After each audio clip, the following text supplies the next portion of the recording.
Dalam Bapa dan Putra dan Roh Kudus. Amin. Allah Bapa di surga, tugas perutusan-Mu tak akan berakhir. Bahkan harus selalu digaungkan dan dijalankan perintah dan mandat Yesus.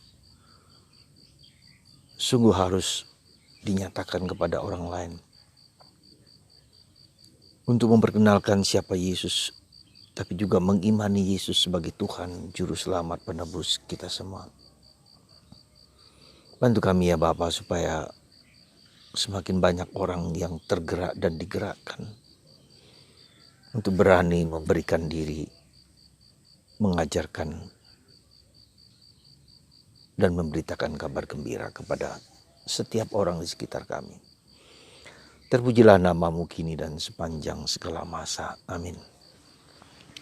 Saudaraku terkasih dalam Kristus, beberapa hari yang lalu saya sangat tersentuh oleh keluarga pasangan suami istri dari Amerika, Pastor Jim atau Pendeta Jim, yang mempunyai gerakan batin untuk mengkristenkan suku yang terasing, yang sungguh-sungguh tidak tersentuh di Papua.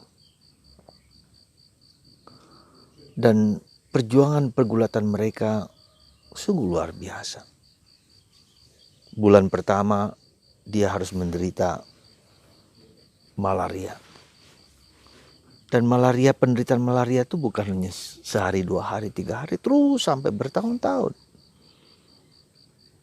Sampai akhirnya dia bertanya kepada Tuhan, Tuhan betulkah ini tugas saya, tugas-Mu Kau berikan kepadaku di suku terasing ini?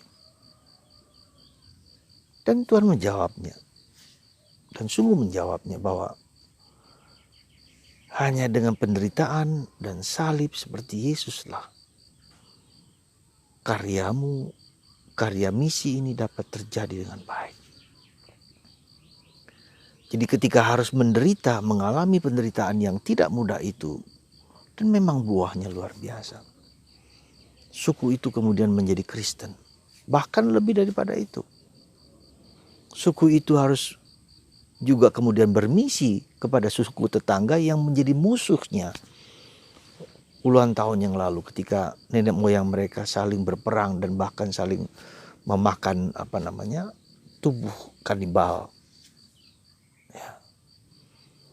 Luar biasa saudaraku terkasih. Bahkan ketiga anak putrinya pun ya tinggal di hutan itu, bahkan membuka klinik setelah anak putrinya kuliah di Amerika, membuka klinik yang bebas kepada suku itu. Di masa pandemi ini kurang lebih 600 orang divaksinasi di klinik dari istrinya dan anak-anaknya. Lebih daripada itu, ternyata mata kirinya tidak bisa terlihat lagi. Lalu dia dibawa ke Amerika, dicoba dilihat. Dan dokter mengatakan matamu tidak akan sembuh, sudah rusak karena malaria. Dan sebentar lagi mata kananmu juga akan melakukan yang sama. Dan Tuhan tetap mendampingi dia. Dia yakin tangan Tuhan bekerja. Saudaraku terkasih dalam Kristus, saya membuka sharing ini dengan apa yang dialami oleh Pendeta Jim di salah satu suku di Papua. Untuk mengingatkan kita bahwa tugas misi, tugas perutusan tidak pernah boleh selesai. Apa yang kita imani dan apa yang kita hayati, itu merupakan sesuatu yang harus kita bagikan kepada orang lain. Dan karya misi menjadi karya misi yang sesungguhnya ketika orang harus menderita seperti Yesus.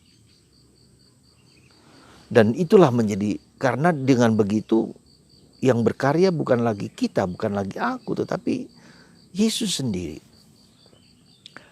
Kalau saya mendengarkan pengalaman dari Padre Pio ketika dia mendapatkan stigmata, jadi luka-luka di tubuhnya, 5 tempat luka di tubuhnya, di kepala, di tangan kiri dan kanan, kaki, dan seterusnya.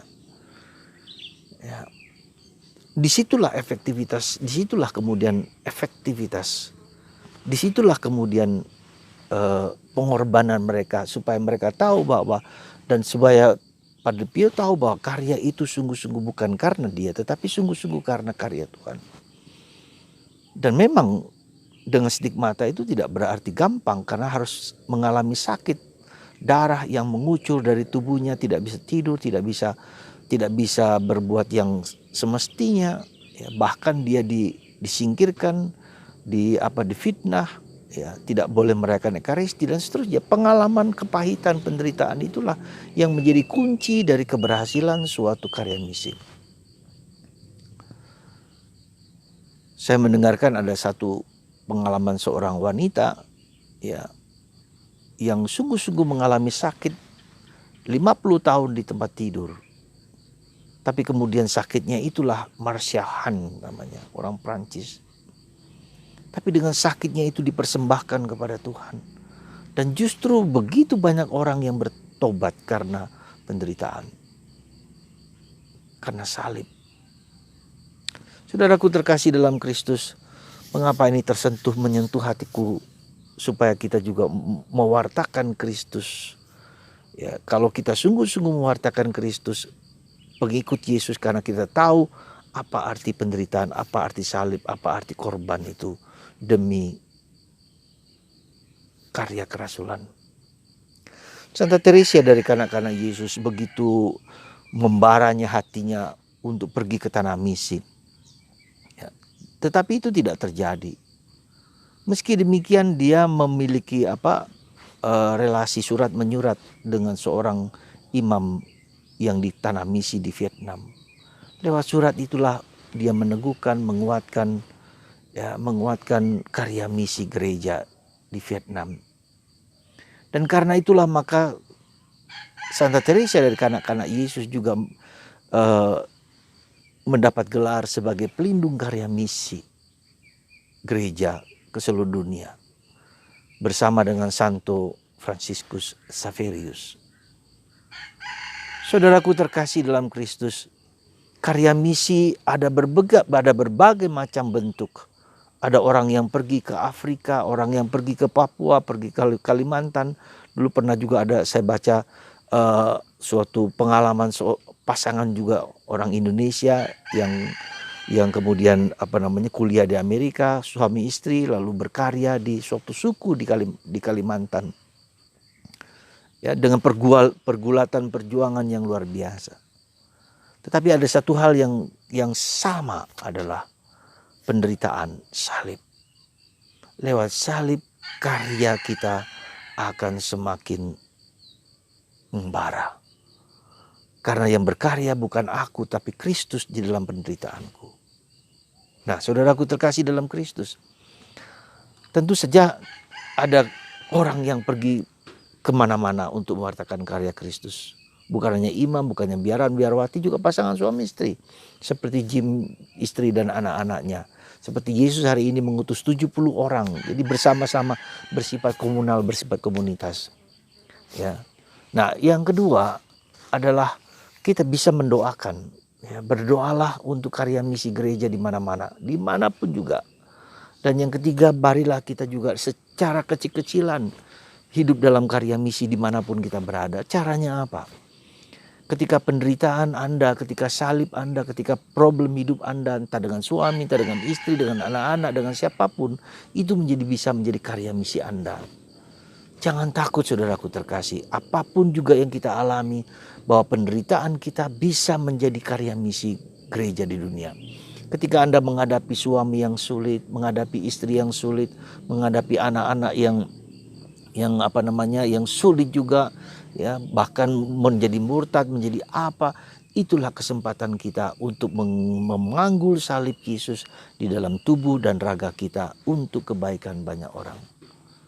Jadi saudaraku terkasih, mari kita terbuka mata kita, kita melihat bahwa Anda pun bisa bermisi dengan mendoakan orang-orang, ya, karya misi gereja di mana-mana, khususnya untuk mereka yang keras kepala, yang tegar tengkuk, yang penuh dosa, ya.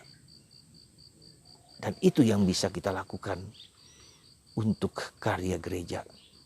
Jadi semakin banyak kita menderita demi karya misi, demi orang lain, ya, demi situasi yang sulit dan berat, ya, entah suami Anda, entah istri Anda, entah anak-anak, ya, disitulah kita tahu pengorbanan kita untuk karya misi Kristus dimanapun juga berada.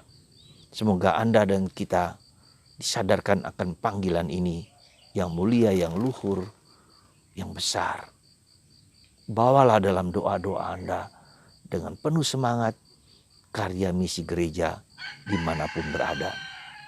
Sehingga menjadi nyatalah Kristus, Raja, Penyelamat, dan Penebus kita. Kekuatan kita untuk berkarya misi adalah karena kita mengalami Yesus sungguh-sungguh penyelamat, penebus hidupku, yang harus kubagikan kepada orang lain. Tidak ada orang lain yang sampai kepada Allah sebagai Bapa selain Yesus. Dan untuk itulah itu yang kita wartakan. Kita berikan kesaksian dimanapun kita berada. Amin. Tuhan berkatilah kami semua. Doronglah, bakarlah hati kami untuk ikut serta dalam karya keselamatan dimanapun berada, dengan cara-cara yang Engkau sendiri tahu bagi kami. Semoga salib dan penderitaan kami terbuka bagi orang lain, bagi dunia. Sehingga nyatalah bukan aku, tapi engkau bagi orang lain. Berkat Tuhan atas kita semua dalam Bapa dan Putra dan Roh Kudus. Amin.